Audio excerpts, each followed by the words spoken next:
शिव को अपने मन की बात कर। लोग कहते हैं गुरुजी हम बहुत बुरे फंस गए, हम बहुत बड़े तकलीफ में फंस गए, बहुत बड़ी तकलीफ में हम लोग फंस गए, हम बहुत व्याधियों में। विद्येश्वर संहिता कहती है अगर हमने अपनी जिंदगी में ना कोई पुण्य करा, ना सत्कर्म करा, ना हम कभी जिंदगी में कोई अच्छा काम कर पाए, तो भी इस पापी शरीर ने अगर भूल से भी हमने जिंदगी में कोई व्रत भी नहीं करा, शंकर भगवान आपके स्वप्न में आकर आपको दर्शन भी देते हैं। जब स्वप्न में भी ब्रह्म मुहूर्त में मिलता है। शिव महापुराण का पार्वती खंड कहता है अगर स्वप्न में शंकर भगवान का शिवलिंग का गेट पर, बेड पर और डेट पर, तारीख पर, सारा घर बड़ा पड़ा हुआ है, पर दुख की घड़ी में, दुख के समय पर कथा को सुन रहे हैं, जितने फेसबुक यूट्यूब पर कथा को सुन रहे हैं, जितने सोशल मीडिया के माध्यम से कथा को श्रवण कर, दो कुंडलियां होती हैं, एक होती है जन्म कुंडली, दूसरी होती है कर्म कुंडली। भगवान शंकर को पहचानता नहीं था, भगवान शिव को जानता नहीं।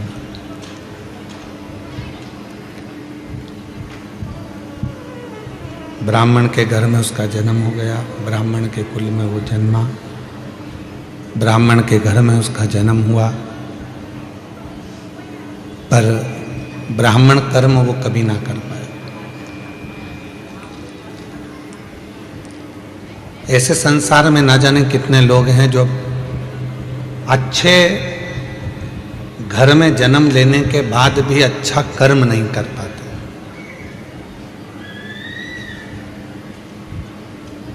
क्योंकि दुनिया की जो सोच है वह बड़ी विचित्र हो गई। घर में ताजा अगर कोई भोजन बन रहा है तो आज के नवयुवक बच्चों को वो ताजा भोजन भाता नहीं।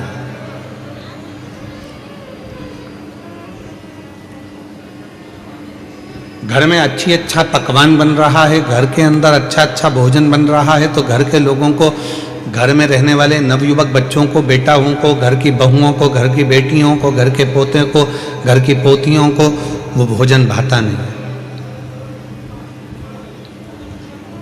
और उनको जो डब्बे में 15 दिन का पैक है, पॉलीथीन में 25 दिन का पैक है, 1 महीने का पैक है, ना जाने कितने कितने दिन की पैकिंग का भोजन वो बाजार में बिक रहा है, पर आज के नवयुवक बच्चों को घर का ताजा भोजन नहीं भाता। ना जाने वो बासी भोजन से कैसा प्यार हो गया कि लोगों को वो बासी भोजन ही श्रेष्ठ लगता।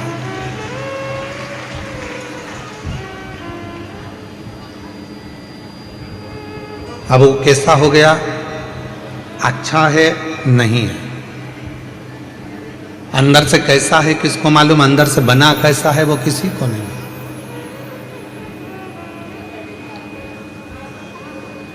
हम कई बार दूसरों को देखते हैं कि वो बताओ कितना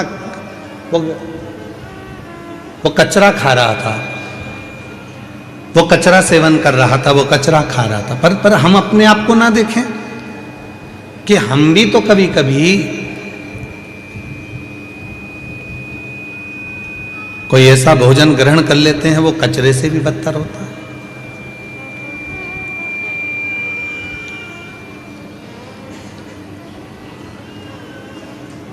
अपने घर में भले रूखी रोटी हो, सूखी रोटी हो, चाहे अपने घर में कैसा भी भोजन बने, शिव महापुराण की कथा कहती है मेरे शंकर भगवान हमेशा पार्वती जी से कहते थे पार्वती मुझे कुछ दे बनाकर मैं उसको पाऊंगा।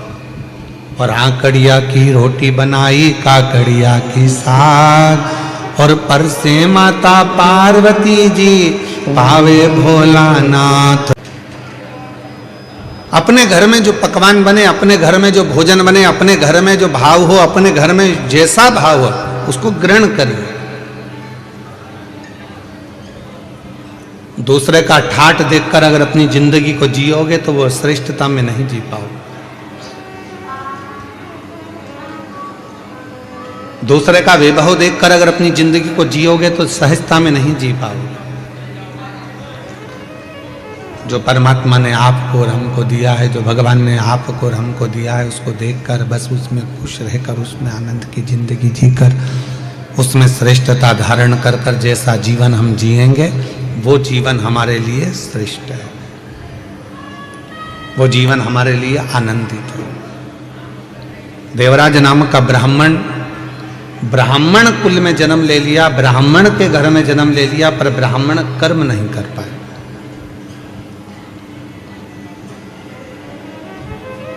वो ब्राह्मण के कर्म से वंचित था।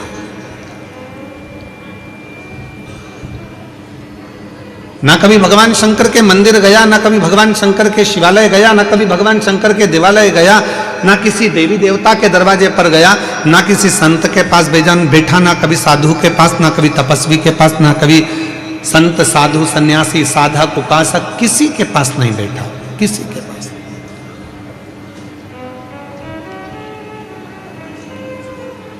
बस गलत कृत्य में, गलत कार्य में वो लगा रहा है। पर उसकी मां, देवराज ब्राह्मण की जो मां थी, वो भगवान की अविरल भक्ति धारण करने में। और कई बार हम लोगों से कह देते हैं कि जितने भी शिव महापुराण की कथा में भक्त कथा को श्रवण करने के लिए बैठे हैं, जितने आस्था चैनल पर शिव महापुराण की कथा को सुन रहे हैं, जितने फेसबुक यूट्यूब पर कथा को सुन रहे हैं, जितने सोशल मीडिया के माध्यम से कथा को श्रवण कर रहे हैं, हम सबको एक बात जरूर कहना चाहते हैं, आप अगर कथा के पंडाल में बैठे हो तो ये निश्चित है, मेरी जीजियों, मेरे जीजाओं, मेरी बेटियों, बेटाओं, मेरे बुजुर्ग माँ बाप, याद रखना ये जरूर आप में श्रेष्ठता है कि आपके माता पिता जरूर भगवान शंकर के उपासक रहे होंगे, जो इनकी भक्ति आपके हृदय में आपको प्राप्त हो।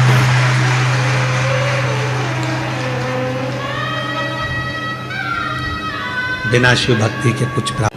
आपको अपनी कोख में रखा 9 महीना और फिर जन्म दिया और अच्छे संस्कारों से पाला, उसको भी धन्यवाद देना कि आज शिव महापुराण की कथा में तेरी कृपा से बैठी। अगर मैं शिव महापुराण की कथा में अगर आज बैठी हूं तो तेरी कृपा से बैठी।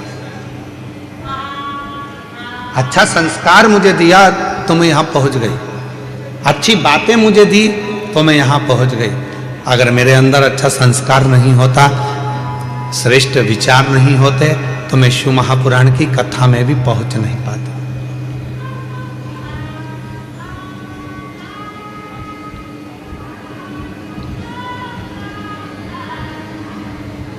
ये उसी की उदारता से, उसी की कृपा से। और कोई पिछले जन्म के अच्छे कर्म मुझे बाबा तेरा, कोई पिछले जन्म के अच्छे कर्म मुझे बाबा तेरा,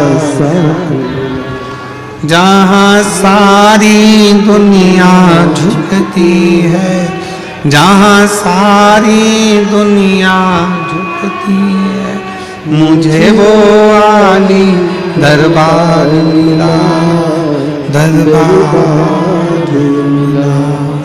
कोई पिछले जन्म के अच्छे कर्म मुझे बाबा तेरा, कोई पिछले जन्म के अच्छे कर्म मुझे बाबा तेरा।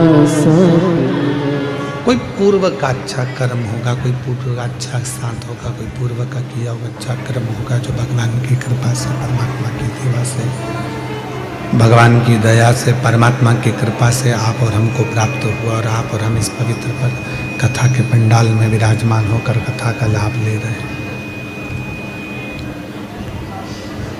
ये उसकी कृपा से प्राप्त हुआ है, उसकी दया से प्राप्त हुआ है, ये उसकी करुणा से प्राप्त हुआ है।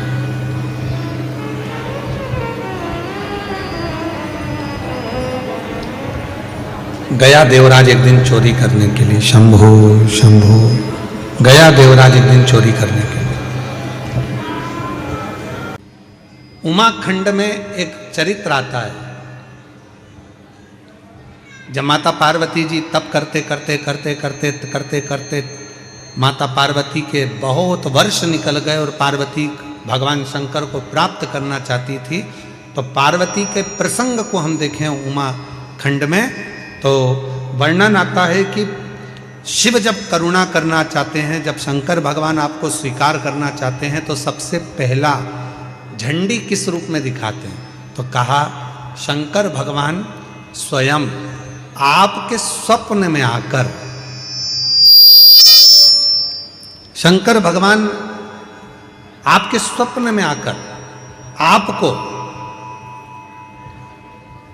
दर्शन भी देते हैं, और कोई कोई शिव भक्त ऐसा होता है कि उसको स्वप्न में भी शिव के भक्त के मुख से, जब स्वप्न में भी ब्रह्म मुहूर्त में कथा सुनने का स्वप्न दिखना चालू हो जाए कि मुझे कोई कथा सुना रहा है, शिव पुराण सुन रही हूँ, शंकर बैठे हैं, उनका दर्शन कर रही हूँ, तो समझ लेना कि शिव तुझे अब दुख से दूर करना प्रारंभ करना चाह रहे हैं।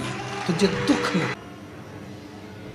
बड़ौदा के इस पंडाल में जितने शिव भक्त बैठकर कथा को सुन रहे हैं, आपको शिव महापुराण की कथा में लेकर कौन आया?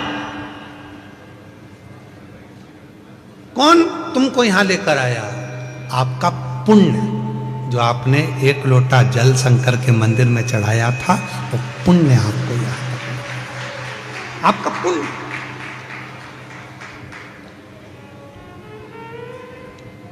कई लोग पत्रिका दिखाने जाते हैं, कहते हैं महाराज जी बताओ इसमें राजयोग कितना है, राजयोग कितना है, बताओ हमारा भाग्य कैसा होगा, हमारा भविष्य कैसा होगा। ढेरों लोग ज्योतिषाचार्य जी के पास में जाते हैं और पूछते हैं कि हमारा भविष्य कैसा होगा, हमारा राजयोग कैसा होगा।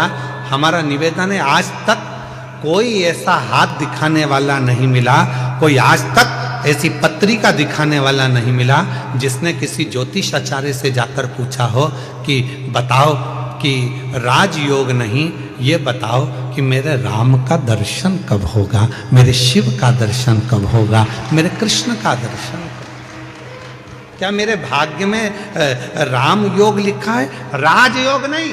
मेरे हाथ की रेखा में क्या राम का दर्शन लिखा है? मेरे हाथ की रेखा में क्या भगवान का दर्शन लिखा है? मेरे पत्रिका में, जन्म पत्रिका में क्या शिव का भक्ति लिखी है? क्या मेरी जन्म पत्रिका में भगवान शंकर की भजन लिखा है? क्या मेरी जन्म पत्रिका में क्या शिव की भक्ति लिखी है?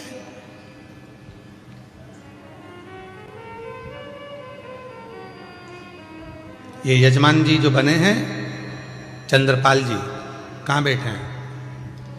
खड़े हो जरा।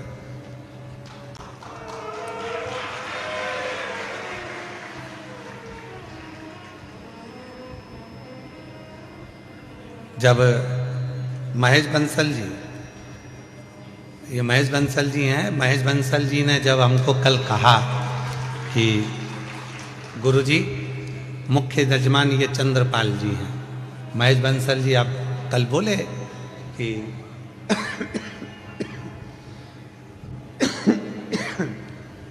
कि मुख्य यजमान चंद्रपाल जी हैं। चंद्रपाल जी जब हमारे को मिले, इनकी पत्नी और इनके चेहरे पे ऐसी खुशी, ऐसी खुशी,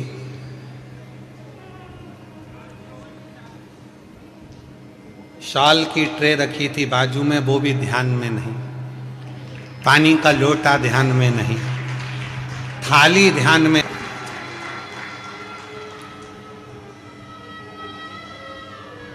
महाराज जी कई लोग कहते हैं कि स्वप्न में अगर शिव जी दिखते हैं तो क्या फल मिलता है? शिव महापुराण का पार्वती खंड कहता है अगर स्वप्न में शंकर भगवान का शिवलिंग का दर्शन हो जाए, समझ लेना कोई बहुत बड़ी विपदा आने वाली थी।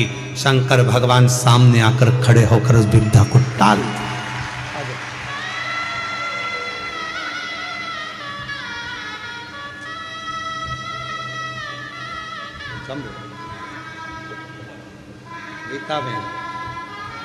गीताबेन बड़ौदा से पहले आंसू पोछो, आंसू पोछो पहले। शंभू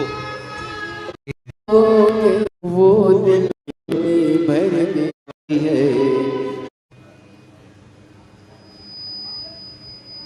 आता है।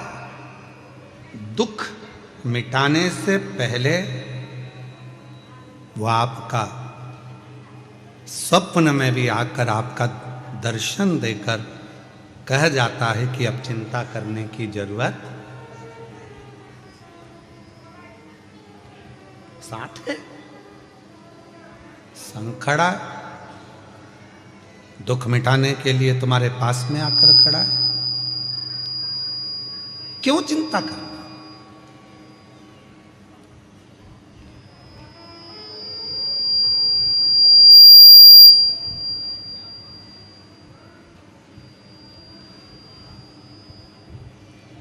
किस बात की चिंता करना? अब सौंप दिया इस जीवन का सब भार तुम्हारे हाथों में है, हार तुम्हारे हाथों में और जीत तुम्हारे हाथों में। सब कुछ उस पर छोड़ दिया तो फिर अब चिंता करने की जरूरत क्या है? अब चिंता करने की जरूरत ही क्या है? सब उसी पर सौंप दी थी। जब भक्ति की प्रबलता होती है, विश्वास दृढ़ होता है, भरोसा दृढ़ होता है, विश्वास दृढ़ होता है, भक्ति प्रखर होती है, तब शिव करुणा जरूर करते हैं। इसलिए कहा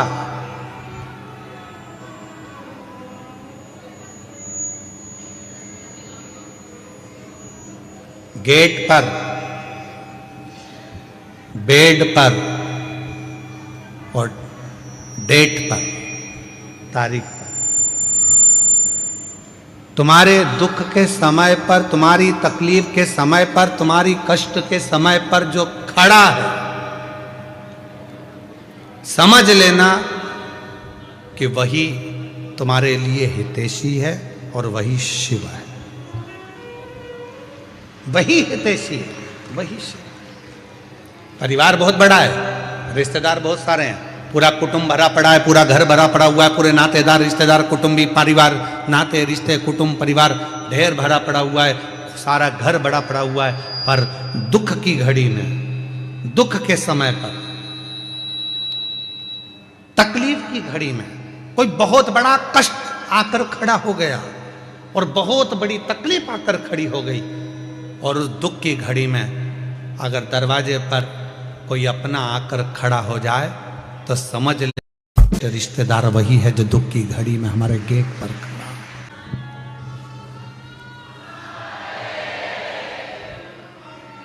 एक विश्वास, एक दृढ़ता।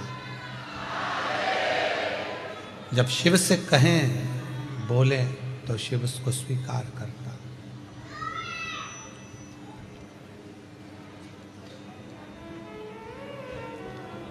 गेट, बेड और डेथ, तीन है। दुख के समय पर कोई तुम्हारे दरवाजे पर खड़ा है तो समझ लेना वही तुम्हारा सबसे ज्यादा श्रेष्ठ हितैषी है, वो पूरा विश्वास के साथ खड़ा हुआ। कई लोग परिवार के भी ऐसे होते हैं, रिश्तेदार नातेदार ऐसे होते हैं, कुटुंबी परिवार वाले ऐसे होते हैं कि जैसे ही कोई दुख का समय आता है, तकलीफ की घड़ी आती है, किसी के यहाँ मालूम पड़े कोई ईडी का, इनकम का कोई फालतू की बात, कोई केस, कोई थाना, कोई कचहरी, कोई चीज हो जाती है तो लोग उसके दरवाजे पर जाते ही नहीं, पहुंचते। तुम्हारे दुख के समय पर अगर कोई गेट पर खड़ा है, तुम्हारे साथ खड़ा है, समझ लेना कि वही शिव है, वही श्रेष्ठ है। पहले नंबर पर गेट, दूसरे नंबर पर बेड। तुम्हारी बीमारी के समय पर, तकलीफ के समय पर, शरीर में रोग के समय पर, हॉस्पिटल में बेड पर पड़े हुए हो, घर पे पलंग पर पड़े हुए हो और कोई तुम्हारे बेड के पास खड़ा है तो समझ लेना वही तुम्हारे लिए श्रेष्ठ है। बाकी के जितने हैं वो सब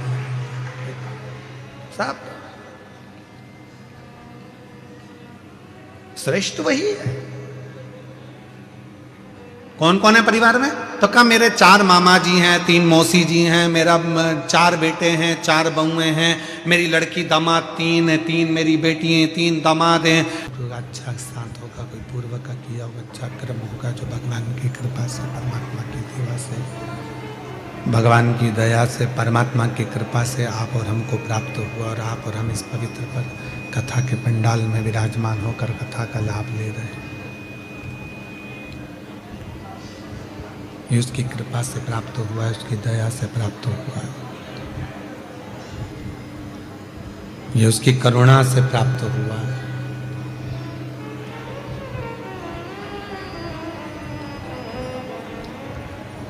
गया देवराज एक दिन चोरी करने के लिए, शंभो शंभो, गया देवराज एक दिन चोरी करने के लिए, और चोरी का धन लेकर आ रहा था। तो कहाँ जाऊं, शरीर में ताप पड़ गया।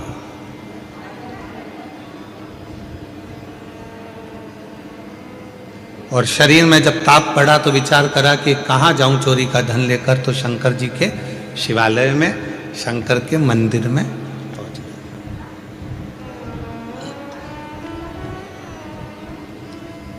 एक बात शिव महापुराण की कथा बहुत अच्छी कहती है। झूठ बोल ली है, कोई बात नहीं। जिंदगी में कपट हो गया, कोई बात नहीं। जीवन में अपने से पाप हो गया, कोई बात नहीं।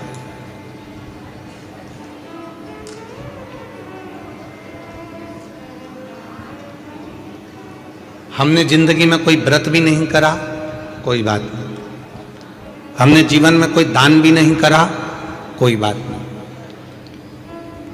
हमने जीवन में कोई सत्कर्म भी नहीं करा, कोई बात नहीं। शिव महापुराण की विद्धेश्वर संहिता कहती है, अगर हमने अपनी जिंदगी में ना कोई पुण्य करा, ना सत्कर्म करा, ना हम कभी जिंदगी में कोई अच्छा काम कर पाए, तो भी इस पापी शरीर ने अगर भूल से भी शंकर भगवान को 1 लोटा जल चढ़ा दिया, तो हमें सारे पुण्य, सारे तप, सारे यज्ञ, सारे अनुष्ठान, सारी साधना का पुण्य फल प्राप्त होना चालू हो जाता है।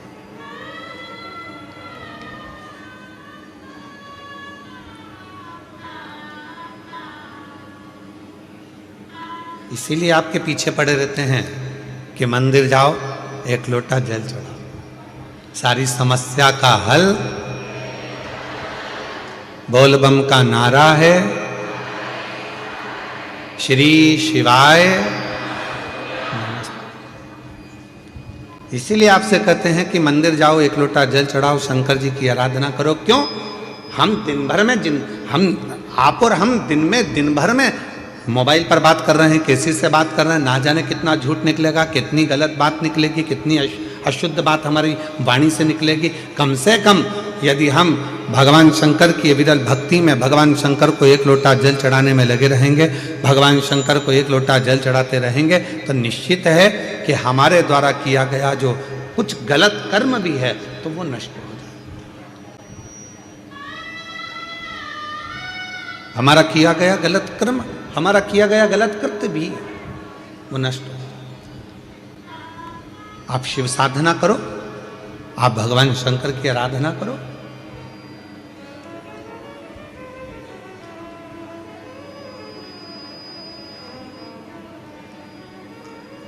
दो कुंडली होती है,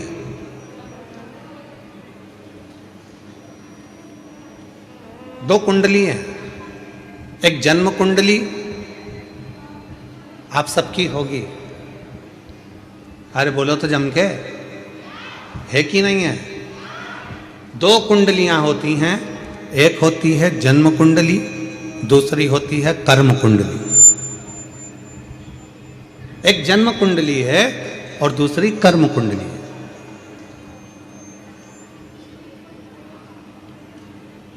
जन्म कुंडली केवल आपका भाग्य बताएगी। जन्म कुंडली का काम है आपका भाग्य बताना, जन्म कुंडली का काम है आपका भाग्य बता देना, दर्शा देना। पर इस जन्म कुंडली से भी बड़ी अगर कोई कुंडली होती है तो वो होती है हमारे कर्म की कुंडली। आपने अच्छा कर्म करना चालू कर दिया, मेहनत करना चालू कर दी, तो जन्म कुंडली में भले राजयोग ना लिखा हो, पर आपने अगर मेहनत करी है तो राज सिंहासन पर तो बैठकर ही रहेंगे।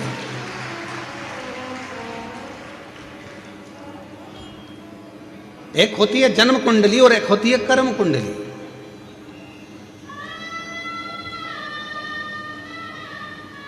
और जितने भी संसार के लोग हैं ना, सबसे पहले अपनी जन्म कुंडली लिखाते हैं। महाराज जी जरा देख के बताओ ना हमारा भाग्य कैसा है। अब महाराज जी ने बता दिया कि तुम्हारे भाग्य में तो राजयोग है ही नहीं, तुम्हारे भाग्य में तो ये लिखा है, तुम्हारे भाग्य में तो वो लिखा हुआ है। तो हमारा निवेदन है, दुनिया के महाराज ने तुम्हारी कुंडली देखकर भले बेकार बता दिया हो, दुनिया के महाराज ने तुमसे कह दिया हो कि तुम्हारी कुंडली में राजयोग नहीं है, दुनिया के महाराज ने तुमसे कह दिया हो कि तुम्हारी कुंडली में शनि आकर बैठ गया हो, दुनिया के महाराज ने तुमसे कह दिया हो कि तुम्हारी कुंडली में मंगल आकर बैठ गया, तुम्हारी कुंडली बेकार है, तुम्हारा राजयोग नहीं है, तुम्हारी जिंदगी में ये दुख है, तुम्हारी जिंदगी में ये तकलीफ है, तुम्हारी जिंदगी में ये कष्ट है।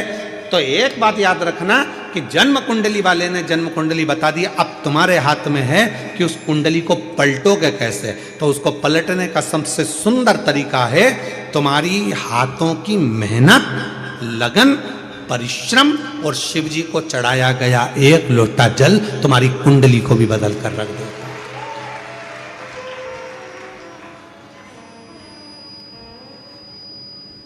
अब तुम मेहनत ही ना करो और सोचो कि मेरा भाग्य ही बेकार है। मैंने तो पत्रिका दिखाई थी, मैंने कुंडली दिखाई थी, उसमें तो महाराज जी ने बता दिया था कि मेरी कुंडली में अच्छा योग ही नहीं है।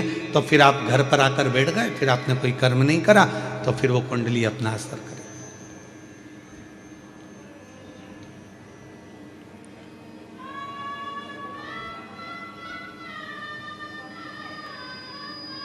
विधाता का काम है भाग्य लिखना, विधाता का काम है भाग्य लिखना, पर भाग्य को पलटने की गारंटी तो केवल एक ही के पास है, वो देवाधिदेव महादेव के पास। वो भाग्य पलट देता, वो तुम्हारी कुंडली पलट देता है, वो तुम्हारा भाग्य पलट देता है, वो तुम्हारे विचार पलट देता है। आप लोग इतनी संख्या में आए हो, हमको उम्मीद नहीं थी कि कथा के पहले दिन ये सारे इतने बड़े बड़े पंडाल पहले दिन ही भरा जाएंगे, हमको नहीं था।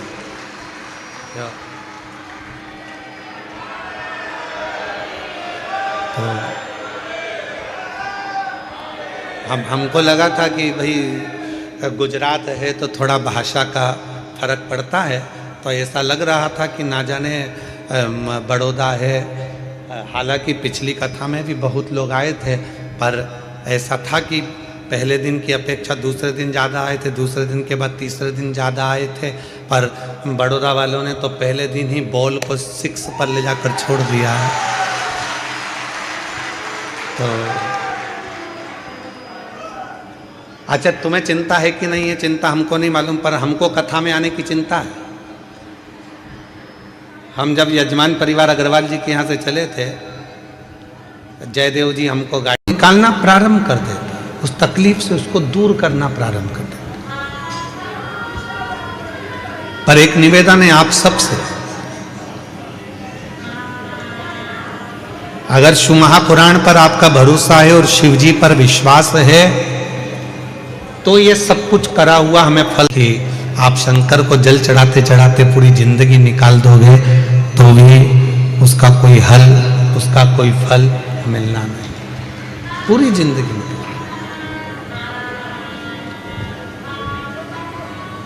आप दिल से उसको निवेदन करो, प्रार्थना करो, ओ तेरा ही दिया मैंने। जो आप शिव जी को जल चढ़ा रहे हो, भगवान शंकर को जल चढ़ा रहे हो, शिव जी से विनय कर रहे हो, निवेदन कर रहे हो, विनय कर रहे हो, विनती कर रहे हो, वो चढ़ाया गया जल एक ना एक दिन आपकी जिंदगी को पलट कर जरूर रखेगा, ये निश्चित है। जो चढ़ा, जो शंकर भगवान को जल चढ़ा रहा है, जो शिव जी को जल समर्पित कर रहा है, वो आपका जीवन बदल कर रहा है, ये निश्चित।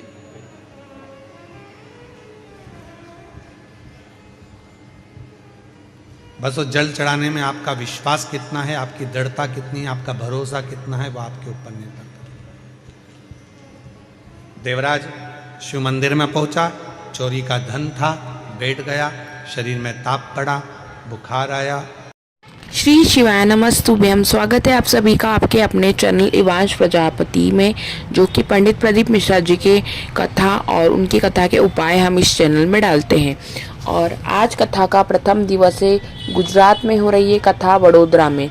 कथा का प्रथम दिवस है। कथा का जो मैंने सार डाला है उसमें यह बताया गया है कि हमारे स्वप्न में शिवलिंग आता है तो उसका क्या फल मिलता है, और हमें स्वप्न में कथा सुनना मिलती है, शिव पुराण सुनना मिलती है तो उससे क्या होता है। यह उपाय पंडित प्रदीप मिश्रा जी ने बताया है। और हमारी 2 तरह की पत्रिका होती है, जो कि एक में राजयोग होता है और एक में हमारी पत्रिका अच्छी नहीं होती है। तो यदि आप पत्रिका ज्योतिषी आचार्य के पास कोई कुछ बोलता है कि आपकी पत्रिका ऐसी ऐसी, तो उससे अच्छा, उन सबसे अच्छा है कि आप शिव भक्ति में लग जाएं, शिव भक्ति में लीन हो जाए, तो हमारी जैसी पत्रिका है बहुत अच्छी हो जाती है, हमारे राजयोग अपने आप बन जाते हैं। तो आप यह अवश्य करें और वीडियो को लाइक कीजिए, चैनल को सब्सक्राइब करें। कमेंट बॉक्स में हर हर महादेव या जय श्री महाकाल लिखना ना भूलें। गुरु जी का कहना है कि श्री शिवाय नमस्तुभ्यम लिखने, सुनने, बोलने मात्र से हमें 1000 अश्वमेध यज्ञों का फल मिलता है, हमारे कष्ट दूर होते हैं और पाप भी कम होते हैं। पंचाक्षर षडाक्षर